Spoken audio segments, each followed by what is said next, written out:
जय Chaudhari creator चॅनलवरती सर्व प्रेक्षकांचे हार्दिक स्वागत. नमस्कार. आज आपण एक नवीन आणि गंभीर विषय घेऊन आपल्या समोर आलेलो आहोत. आपण सरपंची माहिती देत असता आपल्याला छायाचित्रण उपलब्ध व्हावे यासाठी आपण इतर चॅनलची मदत घेतो. जे आहे ते आहे, खोटं काय बोलायचंय किंवा काय खोटं सांगायचं. आपण खूप खानदानी माणसं आहोत, खोटेपणा आपल्या रक्तात नाही. जे आहे ते उघड आहे की आपण दुसऱ्या चॅनलची मदत घेऊन आपण व्हिडिओ बनवतो. सर्प कशा प्रकारे दिसतात, त्यांचा वावर आपण त्या चित्रीकरणाच्या माध्यमातून आपल्यापर्यंत दाखवतो. विषयाला न भरकटता मी तसेच मटेरियल गोळा करत असता मला एक व्हिडिओ पाहण्यास मिळाला. एका रस्त्यावरती अजगराला अपघात झाला होता. मादा अजगर आहे, तिच्या पोटामध्ये पिल्लही पोट फाडून बाहेर निघालेले आहेत.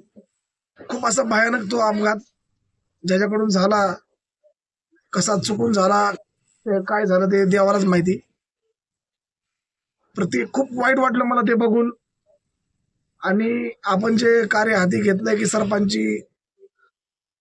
सरपंचविषयी जनजागृती व्हावी, त्यांची माहिती व्हावी, प्रसार प्रचार व त्यांचं संवर्धन व्हावं, यासाठी आपण कार्य करतोय, आपलं चॅनल कार्य करतंय.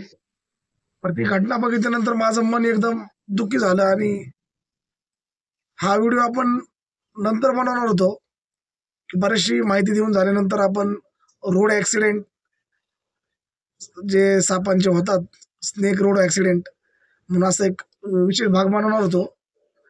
पण ही घटना बघितल्यानंतर की मला वाटलं की आपण हा व्हिडिओ बनवून आपल्यासमोर यावं व आपल्यालाही या प्रकाराविषयी की आपल्यासोबतही असं होऊ नये, की आपल्याकडून अशी होऊ नये. मी म्हणत नाही की रोडवर साप जे असतात की तुम्ही अर्जंट ब्रेक मारा, की मग अर्जंट ब्रेक मारल्याने तुम्हाला मागणं कोणी धडकेल किंवा अपघात होईल. मी असं म्हणत नाही. माझं म्हणणं एवढंच आहे की रोडवर साप दिसल्यानंतर गाडीचा वेग थोडासा कमी करा, तिथं थांबा, वाटलंच योग्य वाटलं तर एका बाजूला गाडी लावून सापापासून तुम्ही अंतर ठेवा व इतर वाहनांना तुम्ही थांबवा, त्याला रोड क्रॉस होऊ द्या. ते बी आपल्यासारखे जीव आहेत.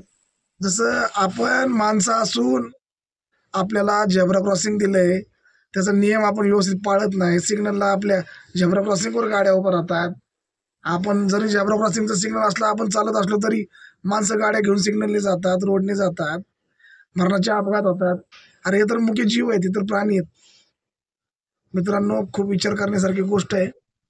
पुढील व्हिडिओच्या माध्यमातून व्हिडिओत मी दाखवत तुम्हाला रोड ॲक्सिडेंट विषयी माहिती अजून देईल. त्याच्यामध्ये सापांचे कसे रोड ॲक्सिडेंट झालेले आहेत.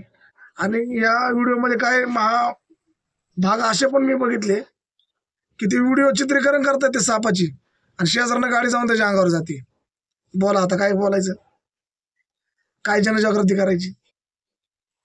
माझं हात जोडून नम्र विनंती आहे मित्रांनो की असा प्रकार पुन्हा घडता कामा नये, आणि असं कुणासोबतही घडू नये. ते साप असो, मानव असो, काय असो. मला एवढं विचित्र वाटलं ते व्हिडिओ पाहून की माझं आज पूर्ण दिवसभर मला कुठलंच काम करू वाटलं नाही. मी साध्या सोप्या भाषेत बोलणारा माणूस आहे. मला जास्त पाणी लावून बोलता येत नाही किंवा असं एवढून बोलता येत नाही. जी माझी बोलण्याची शैली, मी त्या भाषेत बोलत असतो. चला व्हिडिओच्या माध्यमातून आपण पाहूया. मी रोज तुम्हाला आपल्या चॅनलला सबस्क्राईब करा, लाईक करा, शेअर करा, कमेंट करा, ह्याच्यापासून सुरुवात असते माझी. पण मला आज ते काय बोलूच वाटत नाही की की बाबा काय तुम्ही आम्हाला सबस्क्राईब फिरवा, काय करा, काही करा मित्रांनो, पण मला तुम्ही सबस्क्राईब करा, नाही तर नका करू. त्यांनी मला काही फरक पडणार नाही. पण माझं मी काम करणार आहे मित्रांनो. माझे व्हिडिओ तुम्ही जरूर पहा, जेणेकरून तुम्हाला तो विषय लक्षात येईल आणि तुम्हाला काय आपल्या रोजच्या जीवनमानात सर्पांविषयी, त्यांच्यासोबत आपण जगत असताना आपण काय काळजी घेतली पाहिजे हे तुमच्या लक्षात येईल. चला तर मग जास्त वेळ वाया न घालवता आपण व्हिडिओच्या माध्यमातून अजून त्याच्याविषयी माहिती जाणून घेऊया. नमस्कार. रस्त्यावरती होणाऱ्या अपघातामध्ये सापांचा मृत्यू ही एक गंभीर समस्या आहे. विशेषतः पावसाळ्यात हे केवळ जैवविविधतेसाठीच धोकादायक नाही, तर परिसंस्थेतील सापांच्या महत्त्वाच्या भूमिकेवरही परिणाम करते. साप मित्रांनो रस्त्यावर काय येतात?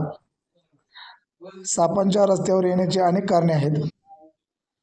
निवासस्थानाच्या शोधात किंवा त्यांचा निवासस्थानाचा नाश, शहरीकरण आणि शेतीचा विस्तार आणि जंगलतोड यामुळे सापांची नैसर्गिक निवासस्थाने नष्ट होत आहेत.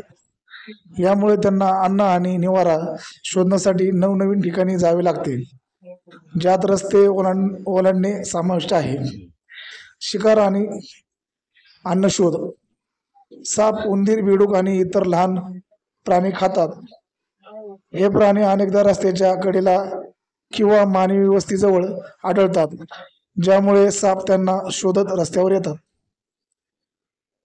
तापमान नियम.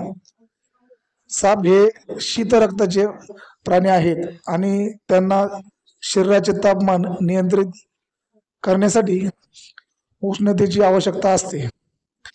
डांबरी रस्ते दिवसा उष्णता शोषून घेतात आणि रात्रीही काही प्रमाणात गरम राहतात.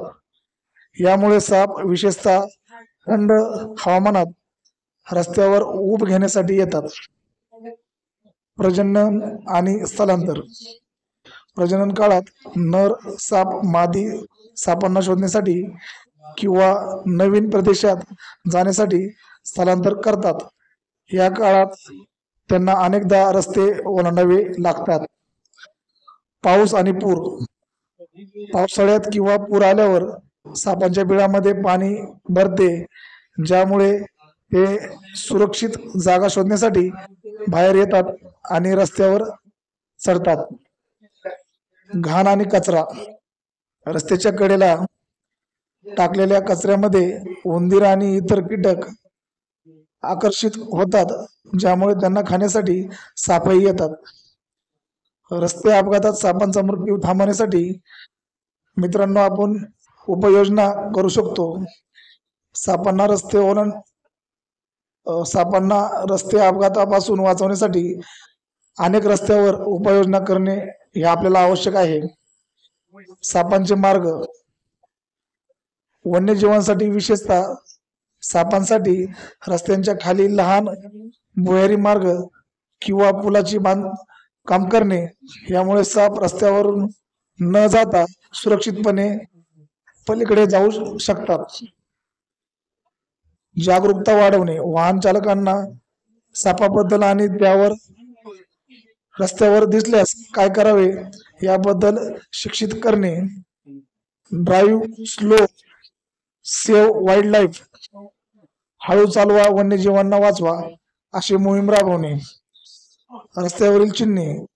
ज्या ठिकाणी साप वारंवार दिसतात अशा ठिकाणी साप ओलांडत आहे किंवा वन्यजीव मार्ग अशा चेतावणी चिन्हे लावावी. नैसर्गिक अधिवासाचे रक्षण. सापाच्या नैसर्गिक अधिवासाचा जंगल, गवताळ प्रदेश नाश थांबवणे आणि त्यांचे रक्षण करणे, यामुळे सापांना रस्त्यावर येण्याची गरज कमी येईल. रस्त्यांच्या कडेला गवताची वाढ नियंत्रित करणे. रस्त्याच्या कडेला असलेले जास्त गवत साफ केल्यास साप रस्त्यावर येण्याची शक्यता कमी होते, कारण त्यांना लपायला जागा मिळत नाही.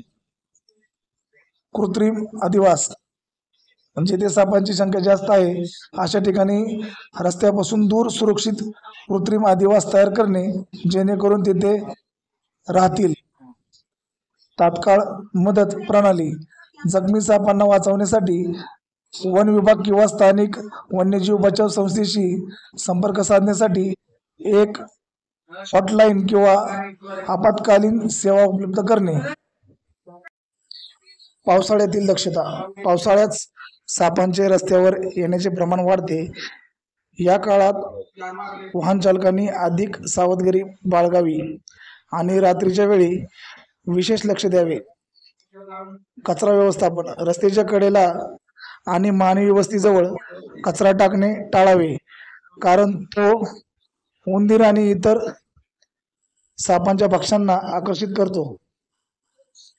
या उपाययोजनेच्या अंमलबजावणीमुळे रस्ते अपघातात सापांचा मृत्यू कमी करता येईल आणि आपल्या परिसंस्थेतील या महत्वाच्या प्राण्याचे रक्षण करता येईल. मी अपेक्षा बाळगतो की आपण ह्या उपाययोजना आपल्या जीवनामध्ये राबवून सापाच्या बचावासाठी कार्य कराल, त्याच्या संवर्धनासाठी कार्य कराल. जय हिंद, जय भारत. जगा आणि जगू द्या. अतिशय सुंदर असं या तरुणाचं काम. मुद्दामूनच मी हा शेवटला व्हिडिओ ठेवलास. ट्रॅक्टर उभा करून त्याला जाण्याची वाट पाहतोय तो. सर्वांनी व्हिडिओ पूर्ण पाहिल्याबद्दल मी आपला आभारी आहे. व्हिडिओ पाहून झाल्यानंतर आपलं काय मत निर्माण झालंय हे मला कमेंटमधनंही सांगा व आपल्या कृतीतनंही दाखवा. रस्त्यावरती आपण वाहन घेऊन जात असता, गाडी घेऊन जात असता, प्रसंग अवधानाने जर आपल्यासमोर साप आला तर ते मी सांगितलेल्या माहितीप्रमाणे कृती करून आपण त्याचा बचाव करा, संवर्धन करा. या इतर वाहनांना थांबवा, त्यांना इशारा करून सांगा साप रोड क्रॉस करतोय, जेणेकरून त्या बिचाऱ्याचा जीव वाचेल. असे बरेचशा सापाच्या जाती आहेत त्या लुप्त पावत चाललेल्या आहेत. ईश्वर न करो डायनासोर प्रमाणे आपल्याला फोटोच्या माध्यमातून किंवा काल्पनिक माध्यमातून सापांचा आपल्या पुढील पिढीला परिचय करून द्यावा लागेल. मित्रांनो, काळजी घ्या. व्हिडिओ आवडला असेल तर आपल्या चॅनलला कृपया करून सर्वप्रथम सबस्क्राईब करा, लाईक करा, शेअर करा, कमेंट मात्र द्यायला विसरू नका. आपल्या कमेंटमुळे आम्हाला कामात झालेल्या चुका आमच्या निदर्शनास येतात व आमचं चांगलं कामही आमच्या लक्षात येतं, जेणेकरून पुढील काम करण्यासाठी आम्हाला प्रोत्साहन मिळतं. म्हणून मित्रांनो, जरूर आपण कमेंट करत जा, आम्हाला सूचना करत जा. मित्रांनो, मी दिलेल्या माहितीचं आपण कृपया करून आपल्या जीवनामध्ये अंमलबजावणी करा, हीच ईश्वर चरणी प्रार्थना आहे. जगा आणि जगू द्या या म्हणीप्रमाणे तेही पृथ्वी तलावरती एक जीव आहेत, आपण एक जीव आहोत. आपण मिळून मिसळून राहूया, त्यांचीही उत्पत्ती वाढू द्या. मित्रांनो, त्यांनाही जगण्याचा अधिकार आहे. नमस्कार.